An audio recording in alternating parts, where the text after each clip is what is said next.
Hello, beautiful and handsome people. Welcome back to My Take by Mothoni.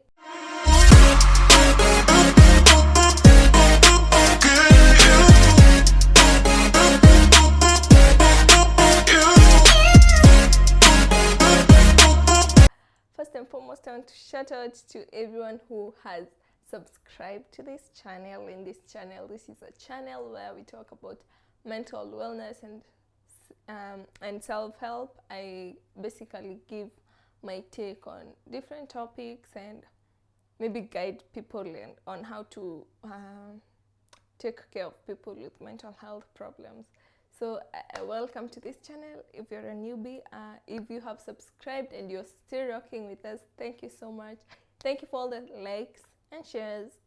You guys shared the last couple of videos. They have been being shared and I love that you're sharing, and thank you for all the comments. No, okay, people really don't comment, but thank you for rocking with this channel. So let's get on to today's video. I want us to talk about, let me tell you what has inspired this video. So the other day, it was on a Friday. First of all, on Friday, it was on a Friday, and I was in a lecture, and my lecturer was saying how everyone is, he started by asking,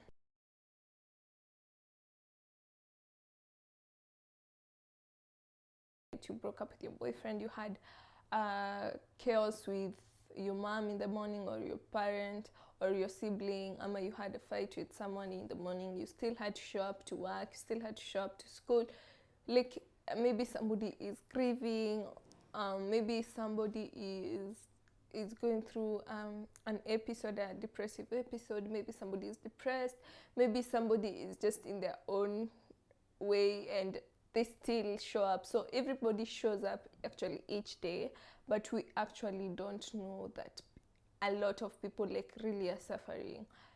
He also asked when was the last time you were in hospital. For me, actually the last time I was actually thinking about it, and it's been so long since I've been to hospital. So in short, what he was trying to tell us is that mental problems have become a day-to-day situation in life, and it takes more than counselors. Like people who do psychology, or people who their field is around mental wellness and helping people with mental illnesses, they are very, very few compared to the population of the world, definitely. So what can we do? And it's each and every person suffering, it's everyone in the world suffering, and we are not as many as the people who are suffering, so we cannot all really be of help professionally, but we can all be of help when we help our friends. You get what I'm saying? So actually, on to today's topic, I want us to talk about how you can become a safe space for your friend, for your family. I believe that everyone should be a safe space. Maybe people are suffering, really, people are really very much suffering, and we all need safe spaces. I need somebody to keep on reaffirming to me that my work is great. You guys, my take today, actually, I was not supposed to, today's on a Sunday, I'm shooting this on a Sunday, it's supposed to go up on Thursday. My free days are the weekend and Monday up to 11. From there, I don't have a free day, I'll shoot in the middle of the week and edit, and by Thursday I have a video. Nope, I just had to. If I didn't shoot this video today, it couldn't have gone up. And why am I telling this? What was I saying? Actually, I think I was saying that the reason I'm shooting this right now is because maybe I didn't. Somebody reaffirmed to me. I remembered somebody on Friday telling me how my content is great, and today I was actually supposed to tell you guys, hello guys, on Thursday we won't be having a video because of blah blah blah. It's just because I was lazy or procrastinating. So that's the affirmation somebody gave me. I was like, oh my god, yeah, actually people are really, maybe somebody is really waiting for this content, and maybe this is the content somebody needs, So I was just like, Diana, You need to get up. You need to get up. You need to get up. Anyway, so let's get on to, oh my God, I can talk. I can talk. Trust you me that I can talk. So let's get on to today's video. Let's start by describing what a safe space is. Safe space is a place or environment in which a person or category of people can feel confident that they will not be exposed to discrimination, criticism, harassment, or any emotional or physical harm. And that's what's the meaning of a safe space. And we all, I feel like if we could have a place in this world where there is no criticism, discrimination, and harassment, look, like the world will be better, a better place. We will even be wanting, even a child in the womb will be like, I cannot wait to get into the world. So that the world that we live in today, I mean. Anyway, so let's get on to today's video. Actually, I've not done really how to become a safe space for somebody. Actually, the explanation of this meaning of a safe space is self-explanatory. You're not supposed to give criticism. You're not supposed to give harassment. You're supposed to be a safe space for the person next to you. Like, a person can come to you, and I think I've even done a video about this with the videos on my channel. I think we had a conversation about this. Maybe it just didn't get many views because maybe the way I was talking, maybe it was boring or something. But we need to be safe spaces for the people who are next to us. You need, when, let's say for example, somebody was asking me the other day, and you know, I'm doing psychology as a course, and somebody was asking me, let's say one day you have a therapy session, and maybe somebody who doesn't believe in God, or I believe in God, and or the LGBT community person, maybe, let's say I could not be a supporter. I'm not saying I'm a supporter or not, I'm just using LGBTQ. So let's say me, I'm not like, I'm just like, no, I just don't want anything to do with those people.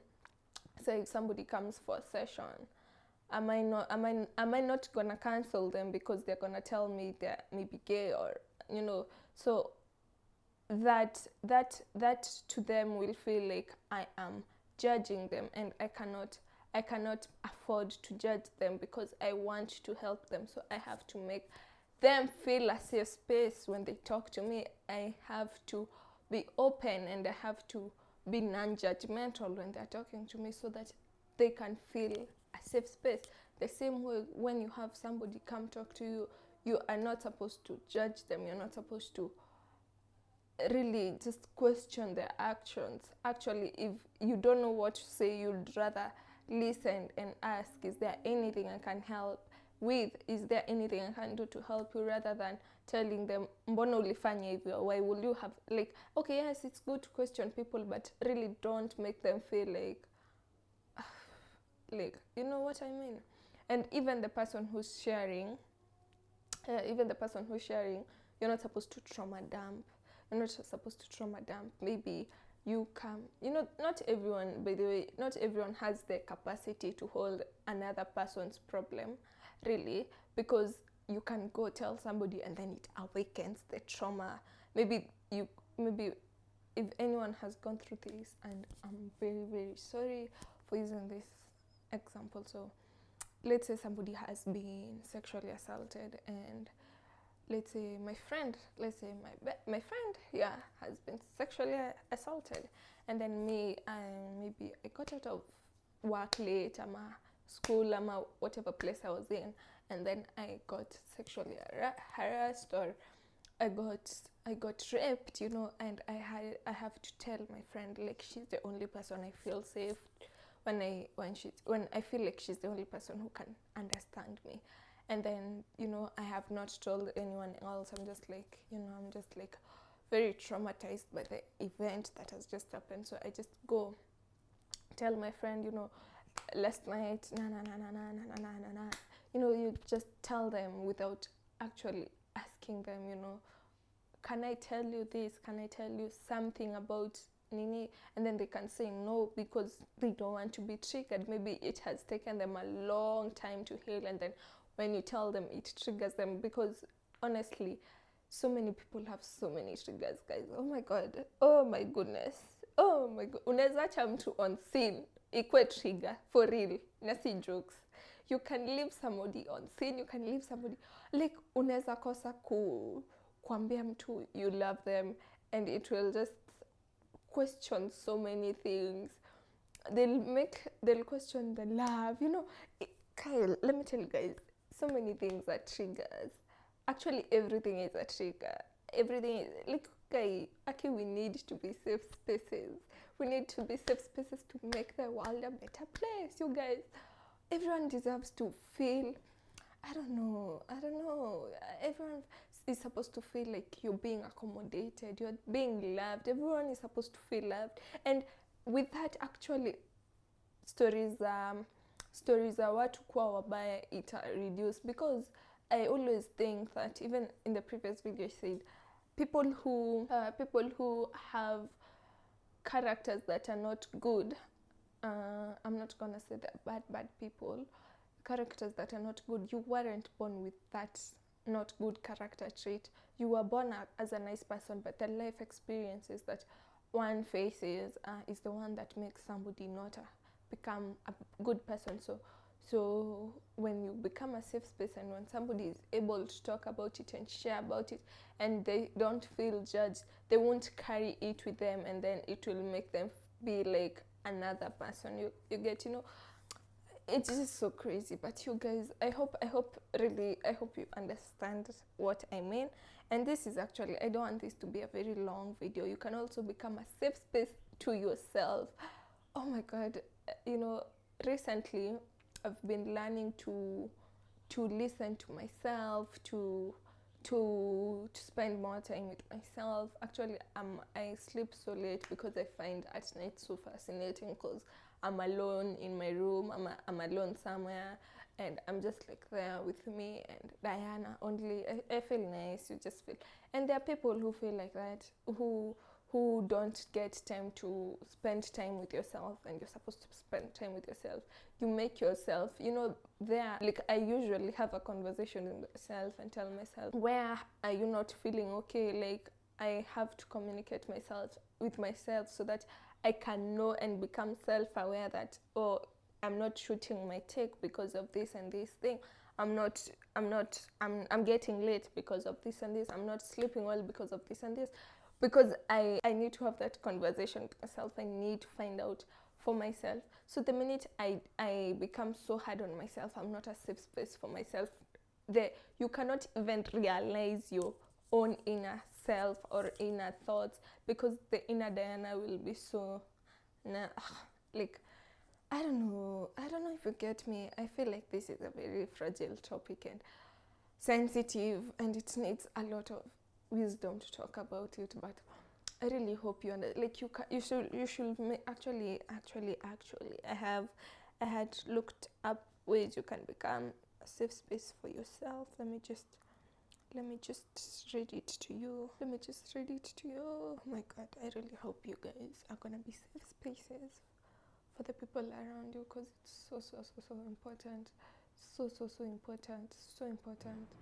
important, you guys. Like, maybe somebody is going through something, and then you become a safe space, and you tell them you love them, and you remind them how much you care for them and how much they can trust you, and that person is just gonna come and tell you, actually, before we get into how you can become a safe space for yourself, our lecturer was telling us, when he went to a matanga, and you see the way people wake up and, you know, say, oh, I knew that person because they did this, and then you start telling story to the family, and then you tell them mko pamoja and all that, and maybe even the next day you won't be there with them, or constantly mko pamoja. You know, when somebody tells you, when somebody tells me tuko pamoja, I always always think about emotional, like, are you gonna be there for me emotionally? Like, are you gonna continue reaffirming to me that you love me despite a loved one having have gone? I just need reaffirmation of love. I need reaffirmation of care, because if my friends, if there's a time I was in the pits, and if my friend, really, that one friend who reminded me how much they loved me, how much they want to be with me, how much they love me, you get a sense of belonging, of why, you I don't know, you guys, I don't know, but alikuwa nasema sa alisimama, and then he started taking now the audience on the stages of grief, and there is acceptance, kuna depression hapo katikati, kuna nini, like, it's a lot.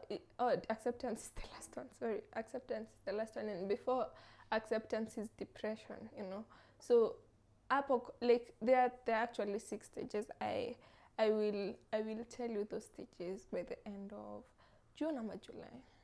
My unit is about that. I'm so excited to learn about that anyway.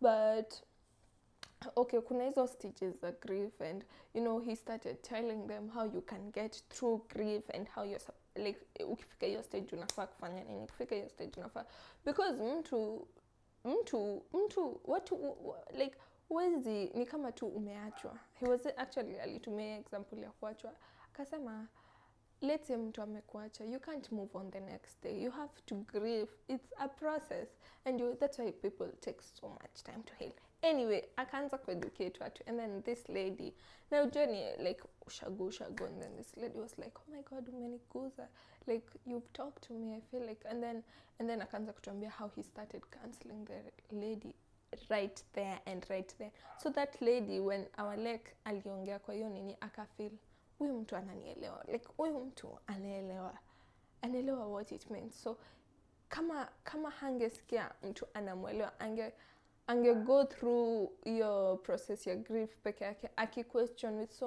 so many questions, and that was a form of a safe space for somebody. Safe spaces can be in different forms. Anyway, I could talk about that until tomorrow, and also with that you can educate people about mental health. Sasa kama huyo mwalimu hange educate hawa watu kuhusu hizo stages za grief, wangejuaje? No.